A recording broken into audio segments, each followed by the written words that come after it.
The world is now watching two more extremely significant wars, the war in Ukraine and Israel's war against Hamas. Not only does war destroy the people and communities in the areas it ravages, it also claims a silent casualty, the environment. The mass destruction to the earth is often an overlooked consequence of war, but regardless of intention, war can cause deep environmental harm. Soldiers dig trenches, tanks flatten vegetation, bombs scar landscape, and destroy soil for decades or longer. Weapons also spew toxic gases and particles into the air and leak heavy metals into soil and water. Here to help shed a light on this less talked about horror of war is retired Brigadier General Blaine Holt. General Holt, thanks for coming on the show. We appreciate it. I wanted to ask you, what are the impacts of war on nature and the environment? You know, Christina, this is such an important topic. The effects are infinite.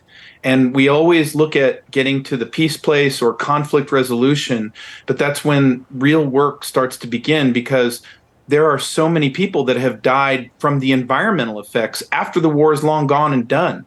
And it can be things that are so glaring and obvious, like chemicals that have been burst into the ground, or it could be depleted uranium shells that have created a radioactivity problem. But there's other effects that don't so easily get measured. If you remember the fall of the Soviet Union, half the wild boar population was gone because there was no economy, nobody could feed themselves, and they went out and just started exterminating every single wild boar that they had. If you go to Africa, we see 90% of the herbivores that are in the midsection of Africa depleted simply because the war factions either kill their environment or they kill them for food. It just goes on and on for trenches. And so if the world's going to get together at the UN level or a multinational level, it really ought to be, what are we going to do about how we damage the environment once the war is over? How do we get at the best remediation that we possibly can? That's such a good point that you make, is because we often think about, while the wars are happening, so many innocent lives are being lost, they're being taken, and it's so terrible. But we don't often think about the after effects and the fact that the environment being damaged will also claim more lives. I mean, we haven't had a war on our own soil in many of our lifetimes. But we think about 9/11, and we know that the people who lived in New York City during that are still dying because of the effects and the leftover lasting impact that 9/11 had here in the water, in the air, all the people who fought back against it that day through the rubble. So let's expand on that and talk about the wildlife, the soil, the water and species in the area, especially after bombs are dropped. What happens to them? Right. So let's look at Ukraine, because it's very topical right now. If you look at the damage from the reopening of some of the radioactive grounds in Chernobyl, the potential for Zaporizhzhia to get hit, and then you look at cluster bombs, depleted uranium shells, millions of landmines.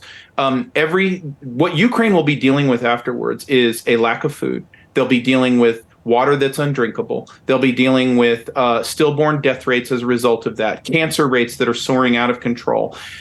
It will go on and on and on. So if you were to measure the start of the Ukraine war as 2022 to when it really, really ends, when you've got a stabilized environment again, you would see that war would last years and years. Who's there then? Who's there to clean up the destruction after the war, quote unquote, ends, when a peace deal is signed? Is it the locals, other countries? Does the military take over?